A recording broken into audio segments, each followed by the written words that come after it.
आणि मग कॉस्ट्युमसाठी मग मी बऱ्याच वाचन झालं की त्या काळात काय असेल आणि त्यात मला बऱ्याच जणांनी सांगितलं की भालजींचे पिक्चर बघा की त्यांचा अभ्यास खूप होता या बाबतीत.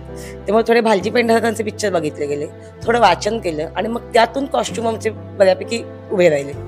आणि करताना ते म्हणजे खूप दाखले घ्यावे लागले, कारण काय असतं की हा विषय जेव्हा मांडतो की लोकांचा पण विचार करावा लागतो की काहीतरी चुकीचं दाखवलं गेलं नाही पाहिजे.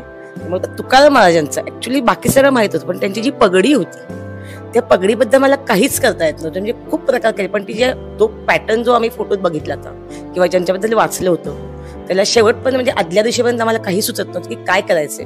पण ते आम्हाला त्या दिवशी जे आमचे गणेशदादा सावंत ते आज नाहीयेत आपल्या इथं, पण त्यांची खूप मदत झाली. त्यांनी त्यासाठी खूप कष्ट घेतले की कशी पगडी बांधली पाहिजे आणि शेवटच्या दिवशी त्या तिथं शूटच्या जागी ती आमची पगडी फायनल झाली.